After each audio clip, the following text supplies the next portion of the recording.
Hello, everyone, and welcome to this Energy Quick Chat where we rub minds with stakeholders and players in the energy market. And joining me now is Peter Major, mining investment professional and a director at Mergence Corporate Solutions in Cape Town, South Africa. Peter, it's good to have you here. How are you? I'm very well, Justina. Yes, Peter, a lot is going on right now in South Africa at the moment, but an 11 billion rand coal contract by Eskom was cancelled this week as the crackdown on corruption and mismanagement at the utility continues. Is there a ray of hope for Eskom? Look, there's definitely a ray of hope because we're finally getting consensus among the public, the voting masses, and government that many of their policies have backfired terribly, that many of their policies actually promote corruption and they legalize it and they make it standard policy. And everyone living in South Africa now sees the result of those policies because we are having 8 to 10 hours of load shedding almost daily in the majority of the country. It's impacting hugely on mining and all of our industries. And government has denied it. They've made excuses. Then they've downplayed it, saying it was going to be temporary. But now there seems to be full realization and agreement. Government is admitting all these mistakes. And so this 11 billion coal cancellation, it's just the start. As you say, it's a ray, but it's this genuine ray of hope. And we just hope they follow this to its natural conclusion, which is to put in proper policies and to back those policies up with action. So how are South Africans coping with the current winter season as Eskom's load shedding continues, but at different stages? Almost all South Africans have been working on alternatives for a long time. A long time means more than 10 years. And obviously, private industry, they've probably made the most progress as far as sustainable alternatives because they're putting in generators, they're putting in battery and solar panel systems. But this comes at a cost. And a lot of industry can't afford it. And until very recently, legislation actually prevented industry. It even prevented private homeowners from putting in this alternative. So that's why I say we're being hit on all sides. If it was just Eskom had problems and people and industries were allowed to make alternative plans, that would still be difficult. It would still be expensive and slow, but it would help. But for decades, literally for the last 20 years, government had policies in place that prevented private industry and individuals from using a lot of alternatives. And that's why I say this is a government created problem. This didn't come out of nowhere. This came out of bad policies that in a lot of cases were designed to favor the ruling party and their friends. And once you implement a policy and make it legal, now you've legalized corruption or inefficiency or mismanagement or theft. But South Africans can only cope so much because the whole world is dependent on electricity. And when you had the best utility in the world running decade after decade, naturally you got very dependent on them. They were efficient. They were cheap. It made no sense to spend extra money, time, and effort having an alternative. So it came as a shock. Nobody on the planet could ever imagine government would want to tamper with something that works so well for all of South Africa. But they did. But I would ask this question. I thought South Africa was ramping up on alternative energy sources such as renewables. So what is the silver lining there, Peter? The silver lining is still pretty small. The silver lining is, yes, the whole world was going to clean energy. The shift is towards clean energy, but it takes time, it takes money, and it takes policy.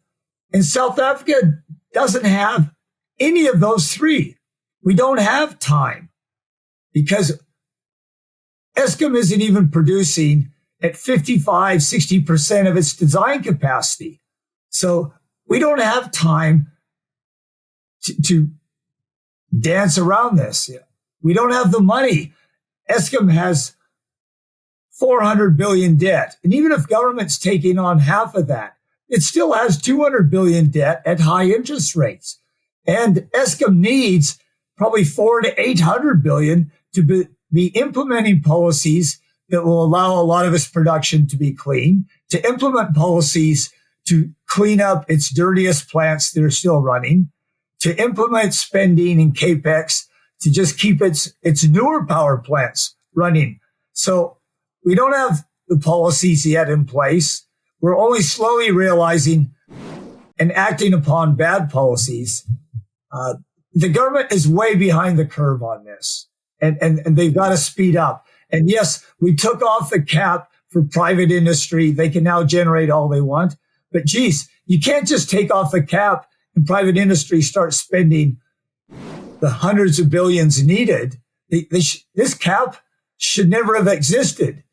You know, back 20 years ago, government had a policy that was going to promote alternative energy, and then they reneged on it. The few businesses that put it in place weren't allowed to hook up. They froze it because they thought, oh my gosh, this is taking contracts away from Eskom, and we have control over who gets the Eskom contracts. Heaven forbid we don't have control who gets these private industry contracts.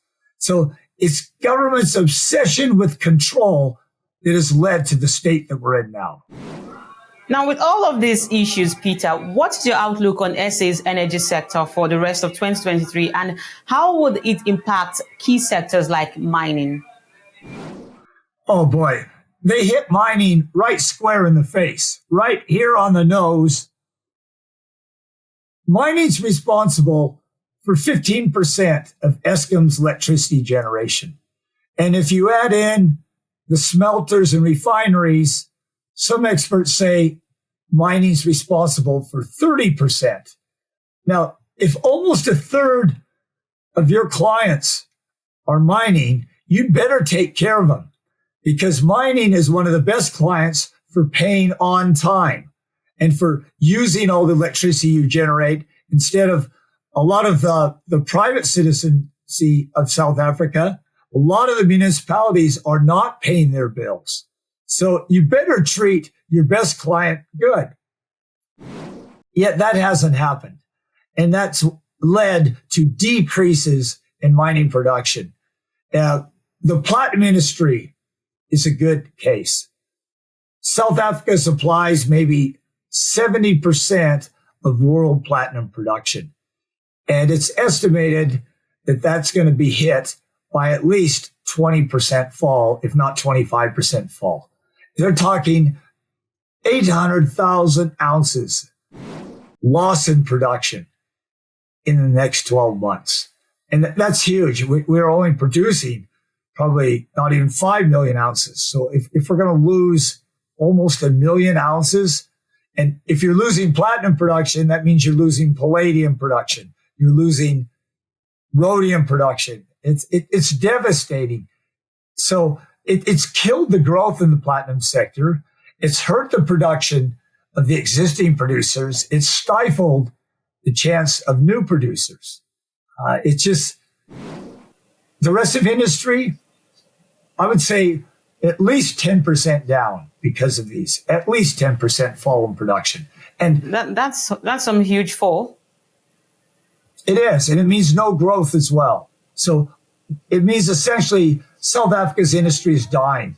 They should be growing production 5% a year across the board instead of having 5 and 10% falls.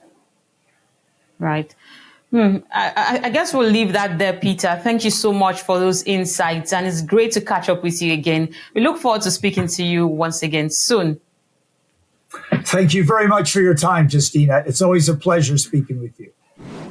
All right. That's Peter Major, mining investment professional and a director at Mergence Corporate Solutions in Cape Town, South Africa. And that's it on our quick chat this week. Thank you, everyone. I am Justina Okechukwu. Bye for now.